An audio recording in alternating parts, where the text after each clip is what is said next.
So we are going to give our immediate reactions to the absolutely dominating performance by Terrence Bud Crawford against Errol Spence Jr. So I'm going to toss it first to you, Isaiah. What did you think about this?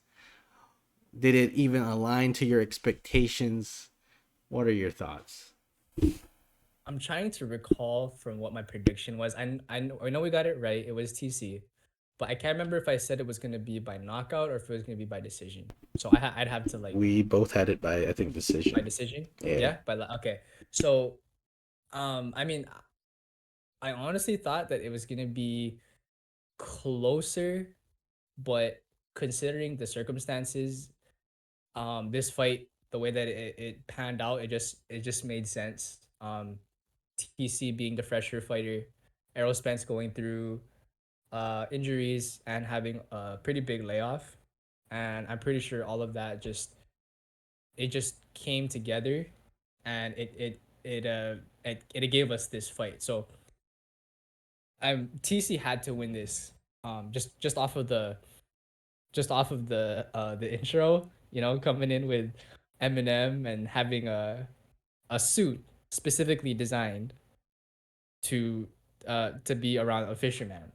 So he was catching a big fish, and dude, he just caught it. It was you could almost say it was horrifyingly beautiful. Terrence Crawford, throughout the whole time that they fought, just looked fresh. He did not look phased at all. He looked as if he was fishing. Like his guard was so tight. It was so clean. Every time Errol Spence threw something, a combination, right in between the combination, he would fire and it would just be perfect. Errol Spence would throw like a overhand, and right as it's about to connect, um Terrence Crawford just goes right in between the timing and then whacks, and then I've never in a long time have seen a 10-7 round. Do you remember the last time we saw a 10-7 round? It is a while back, but It's been a while. it's normally It's when been a person gets knocked down twice or just complete Yeah. domination. Yeah, so that's what we saw. So damn. And okay, I will have to say this, Errol Spence, it's not the greatest like attribute to have, but he dude's got a chin. Um he looked he looked really horrible by the end, but just off the fact that he was just there, and his energy was up there. It was just not landing. Like he would miss, or his punches would get blocked, or they wouldn't be effective, or he would just get timed. Just in short, he got outclassed. That is the best way that you could describe this. It wasn't even close. First rounds, you can give it to Errol Spence, but you can't really judge it off of those, because those are the times in which you're trying to get all the pre-fight uh jitters out, and you're trying to get the timing right, the range right, and TC just had it to a T. I was thoroughly impressed, and I'm just glad that we got it right on the dot. So Mike, what do you think about this? I'm happy we got it right, but I'm also kind of sad. Yeah. I genuinely like Spence as a fighter and as a person, and Mm-hmm.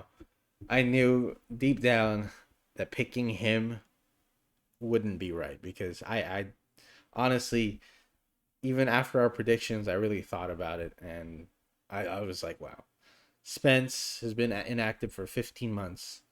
He's had two horrific car accidents due to driving under the influence, Oh as man. well as he had a detached retina and an injury in a training camp, and all these other factors that pushes him outside of the ring and keeps him being active.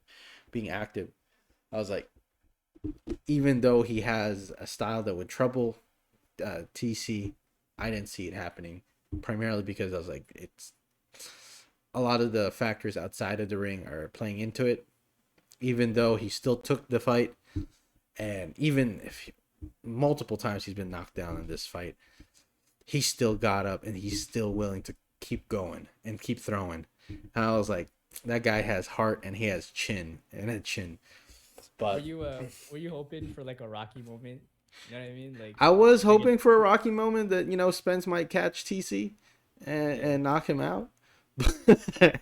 But considering how fresh TC looked up until that ninth round, he just looked phenomenal. It looked like he barely sweat. He was landing 58% of his power shots. that's every other shot, guys. You gotta put that into perspective. Imagine you threw a power two, and then you just do it again, and every time you do it twice in a row, you would just It's land one of them. it's even better because TC is naturally right-handed, so he was in the southpaw stance. So his dominant hand, his jab, was just piecing up Spence left and right, bro. The first knockdown was in the second round with a jab. I was like, oh, it's gonna be a tough night for Spence. I knew that from the get-go, and I was like, ah, shoot. I was like, I'm glad I picked TC, but then again, I saw Spence take that L. I was like, damn, because the way that TC beat Spence, it's akin to almost like a career-ending type of fight. It like diminishes your confidence. He's an undefeated fighter. To be beaten so one-sided, that changes your demeanor, your mantra, right? Because Yeah. if you look at fighters who's been beaten one-sidedly, right, they never come back. They don't come back the same, i.e. Tony Ferguson, Never i.e. thought about that. Nassim Hamed.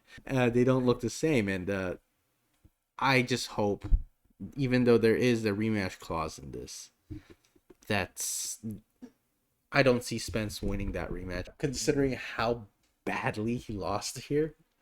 Um, I'm hoping that even though they have a rematch, that Spence shows a little more, uh, a little improvement to challenge TC.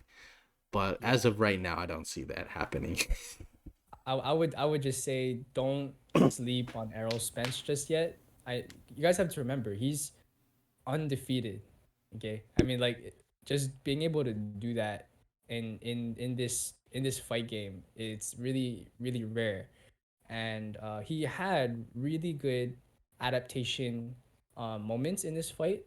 But again, you guys have to remember that he's doing this off of a really long layoff with no tune-up, and so that I'm glad that he took the opportunity, but you could definitely tell that he was just throwing things that wouldn't make sense after if you do it from a planning perspective. Like he would throw an overhand, but he was so out of balance that there was just so much room for error and counter shots, which happened. And Terrence Crawford did not let down at all. Like he made sure that you realize that, hey, I'm not gonna let off this gas. I'm gonna be right here in front of you. I'm gonna throw bombs at you, and you're just gonna have to deal with it. And oh man, I hope that Errol Spence can learn from this, and I hope he doesn't change like another person that we're gonna talk about in the next section.